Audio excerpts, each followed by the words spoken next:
The Young Dolph footage was just sold to TMZ for over $2 million, man.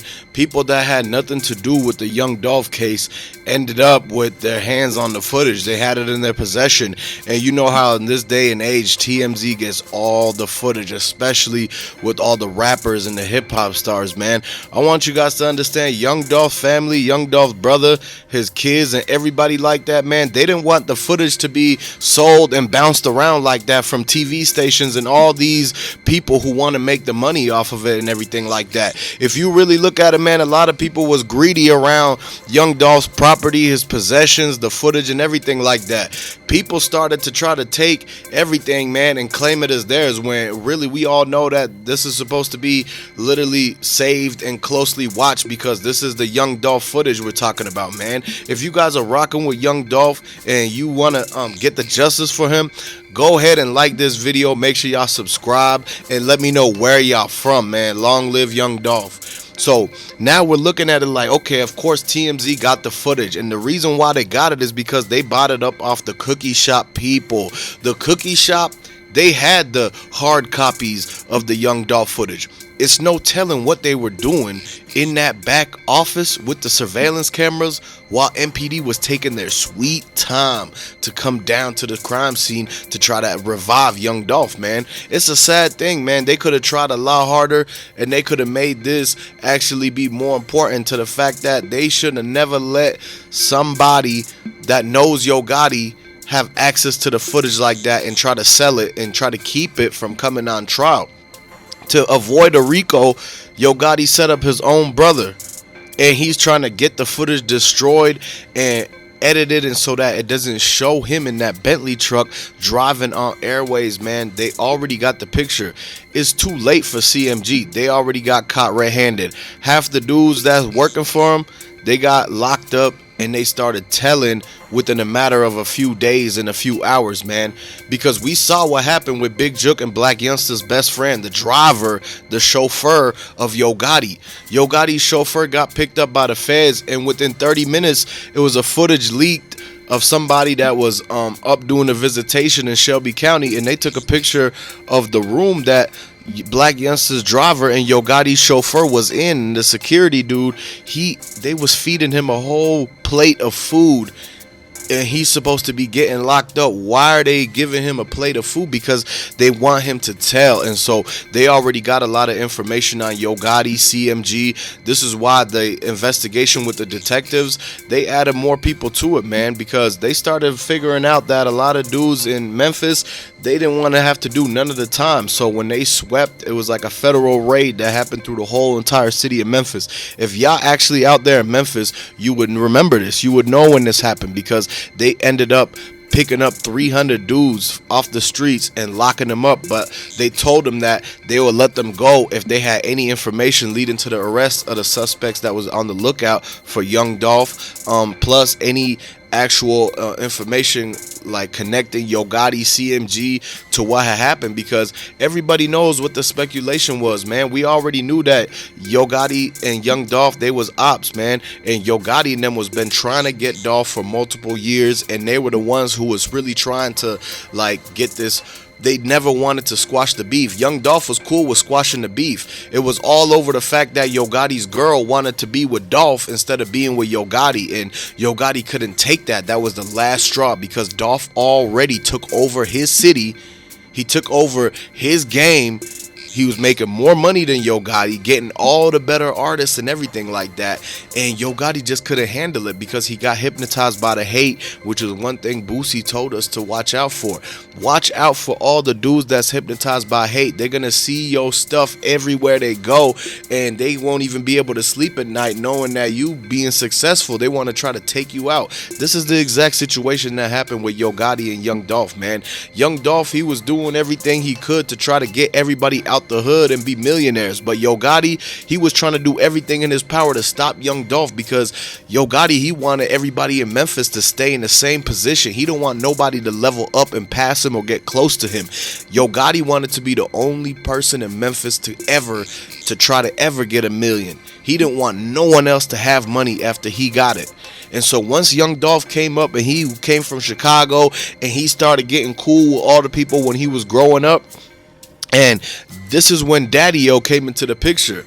Daddy-O was Young Dolph's like mentor, but he was also best friends with Yo Gotti at the same time. So Daddy-O was playing both sides while PRE and CMG were both doing their thing. This is why Young Dolph has so many, like, a lot of his information got dropped, his location got dropped, and Daddy-O ended up getting the chains, he ended up getting control of PRE and everything like that. And so Yo Gotti, he still has connections with Daddy-O. He still calls him, he still has his number and everything like that. And so this is when they were trying to tell Daddy-O to have Dolph sign the Yo Gotti. Dolph turned down the deal. Once Dolph turned down the deal, this is when Yo Gotti and them started coming after him year after year after year. He hired Black Youngster, and Black Youngster went and tried to go and do a drill in Charlotte. It didn't work because Young Dolph had a bulletproof Sprinter Mercedes-Benz AMG van. And so when Dolph hopped out that Maybach van and he seen Black Youngster running, he was busting back at him and everything like that. Black Youngster ended up leaving his fingerprint and left the item.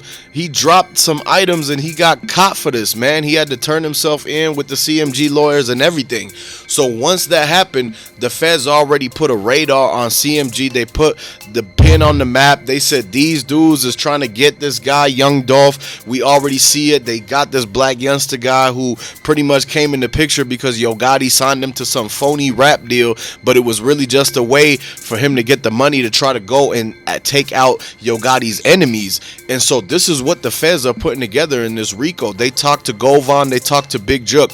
This is why Big Jook got set up by his own brother Yo Gotti, because he was trying to get a lower sentence. He wasn't the guy. Big Jook was not the guy that try to walk down Dolph at the cookie shop. He was way bigger than the suspects that was shown on camera wearing the sweatsuits. Big Jook is 6'7" and he weighs 389 pounds. He's got a 4XL hoodie on. That's not the same guy in the video footage. So when the feds went to Big Jook and they said, I know you're close to Yo Gotti, we know that he's the one that sent the money for the hit, and they wanted Big Jook to confirm this and corroborate the actual like storyline. And so when Big Jook started talking and people knew that, okay, Big Jook been in that interrogation room for far too long and he walked out, they let him walk. They gave him a plea. Big Jook took the house arrest in order to incriminate Yo Gotti, because he knows at the end of the day that Yo Gotti's gonna go down for the RICO. This is the guy that they want to get. They want to get Yo Gotti. He's the top of the chain. He's the head big dog in this whole entire scheme of things. And so they know that the RICO Act, it was put to get the top guys that's calling the shots, that's sending the money, but never like showed their face in the streets, so they didn't get pinned to anything like with a time and place and then being on the crime scene. But they followed the money, they followed the paper trail and found out that Yo Gotti paid his associates to try to take out Young Dolph. And this is what it all comes back to, man. I want everybody to know we got to come together as a community. We can't be bringing people up like Yo Gotti, showing support, we turned Yo Gotti into millionaire, and we could turn him back to where he was at before, because he want to use his success, he want to use how the level that we got him to, he want to use that to bring a whole nother man down, just like how Diddy did with Tupac and Biggie. And so I want you guys to understand, we better than that. We have to watch our communities. We got to make sure that we keep the actual role models, keep going with it, so that these youths can learn how to do it the right way. You see Memphis now. Memphis is tore down, man. Memphis is a war zone. Everybody growing up in Memphis, basically they all about that street life, because Young Dolph not here around no more to tell them about the real life. And so they got to hear about all this fake stuff, the glitz, the glamour of the street life from Yo Gotti and his team. And you wonder why all these people ending up the way they are. They can't have a concert in Memphis without somebody trying to come and shoot it up. And that's exactly what happened at the Glorilla concert. This is why a lot of people, they be like second guessing and giving us chances and everything like that, because they look at people like Yo Gotti and see even somebody that's successful, supposed to be a businessman and millionaire, even they still be on some grimy stuff, man. And that's why you can't trust nobody at all these days. You can't trust a single person at all. You got to just basically focus on getting your like generational wealth and taking care of your family and making sure that you doing the right thing day to day, and you ain't falling down into the footsteps of the dudes who like literally took out Young Dolph. And because the street guys and everybody who pledged to that street life, they really get scared when they looking at them 200 years. And this is why they break down into tears and start telling on every single friend that they said that they would never speak a word on. They said they would never talk to the Jakes. They said they would never squeal or anything like that. But they walking out of interrogation room with foot-long sandwiches, Buffalo Wild Wings meals. They're telling on the whole block. They telling on plugs. They telling on everybody. So the streets is over now, and y'all have to realize that. So move on with all of that. RP to Young Dolph, man, and make sure y'all like and subscribe to this video and share it.